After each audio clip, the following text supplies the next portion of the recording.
The night on Valtherus was filled with unease. From the highest towers of the palace, one could see streaks of light across the horizon, signals from the defense satellites preparing for war. The people whispered in fear, remembering stories of the Korak swarm that destroyed planets without mercy.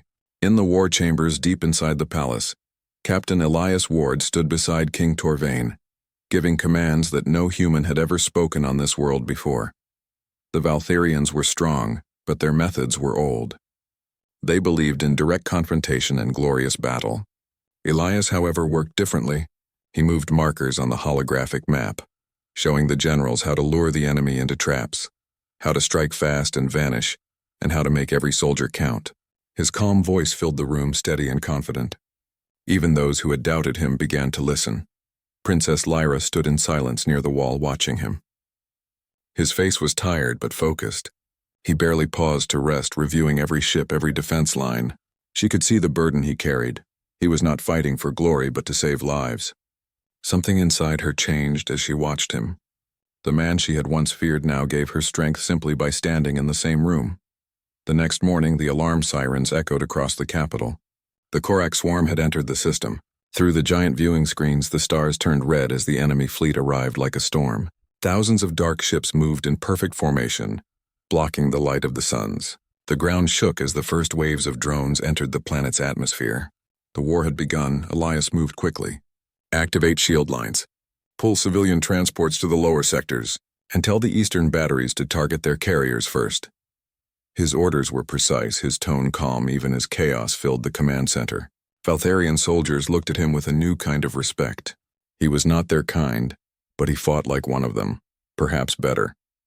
Lyra stood beside him, relaying commands to different divisions. The sky outside the palace windows glowed with fire as ships clashed above. The air trembled with explosions.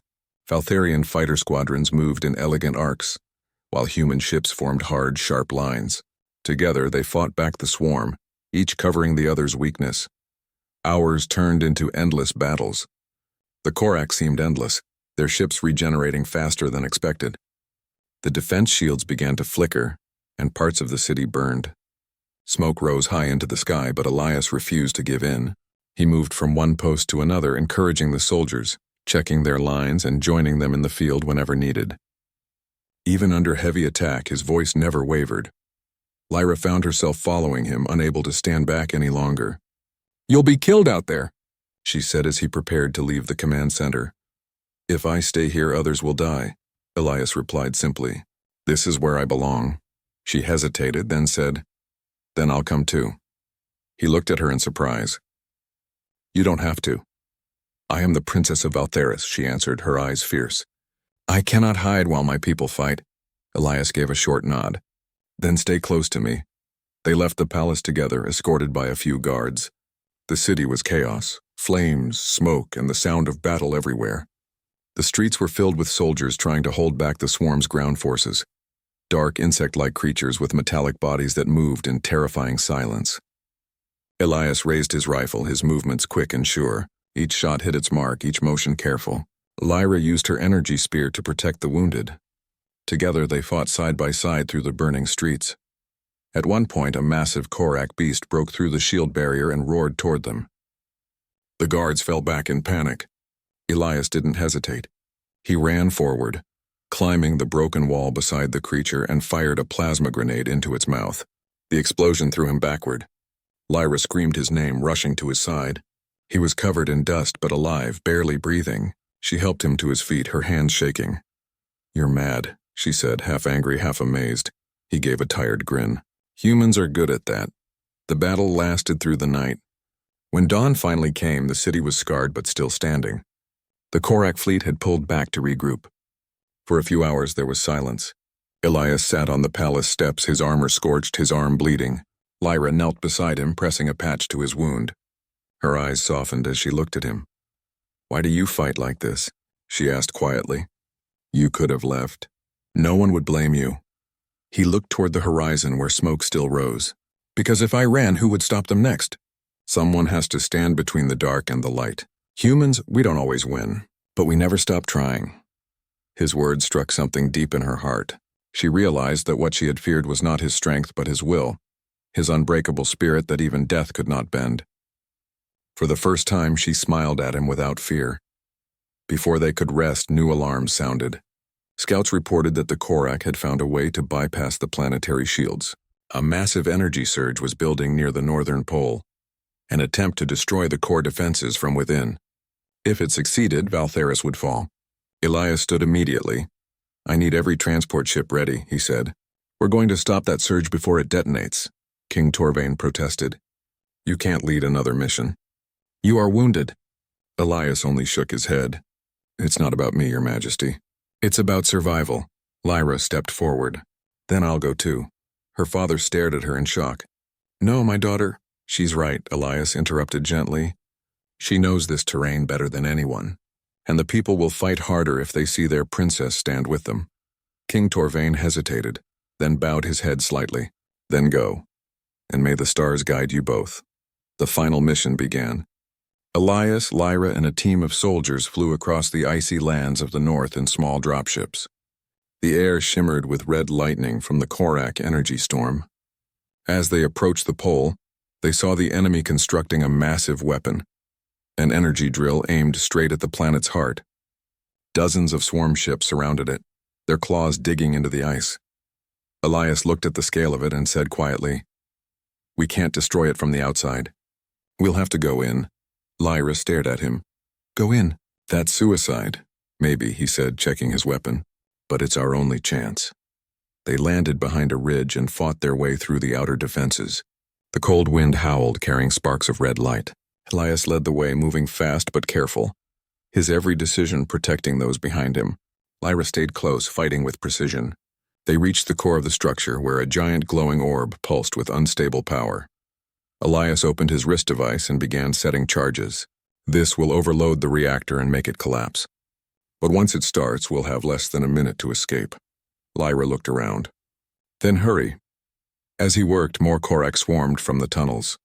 The soldiers fought bravely, but they were outnumbered. One by one, they fell back toward the reactor chamber.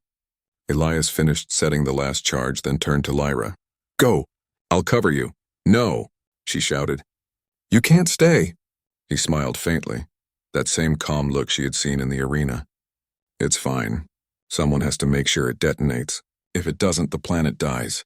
She grabbed his arm. "There must be another way." "There isn't," he said softly. "You have your people to protect. I'll do my part." Tears filled her eyes, but she knew he was right. Every instinct in her heart wanted to stop him, but she saw in his face the same determination that had saved her world once already. With shaking hands, she touched his shoulder. "I was afraid of you once," she whispered. "Now I fear losing you." He looked at her gently. "Then don't lose what I stood for." He pushed her toward the exit and turned back to the reactor. She hesitated for one last look, memorizing the sight of the human warrior standing tall against the glowing storm. Then she ran. The explosions began as she reached the surface. The ice cracked, light shot into the sky, and the entire weapon collapsed in a wave of fire. The dropships pulled away just in time. The blast shook the heavens, and the Korak ships scattered in confusion. Without their weapon, their fleet broke apart, retreating into the dark void. The war was over. Valtheris was saved. Lyra stood on the bridge of the ship, staring at the fading light in the north. Her heart felt heavy. She wanted to believe he had survived, but deep inside she knew the truth. The stars glowed softly, as if mourning with her. Days passed. The people of Valtheris rebuilt their homes. They spoke of the brave human who had saved them, the warrior who gave his life for a world not his own. Songs were written and statues were planned. King Torvain declared a new alliance with Earth, calling it the Pact of Courage. One evening, as the sun set over the repaired city, Lyra stood on the balcony of the palace. The wind was cool, carrying the scent of rain. She looked at the horizon and whispered, "Not him, father. Never again him." Her father stepped beside her, resting a hand on her shoulder. "He changed more than our fate," the king said quietly. "He changed how we see your fear." Lyra nodded. "He taught me that fear can become strength. If you face it." Suddenly a faint signal appeared on the palace communicator. It was old and weak, but clear enough to hear a familiar voice. "This is Captain Elias Ward. Mission complete." Heading home, Lyra's breath caught. Her hands trembled as she replayed it, her eyes filling with tears. She smiled through them, whispering to the stars. The palace of Valtheris shone like a crystal mountain beneath the twin suns.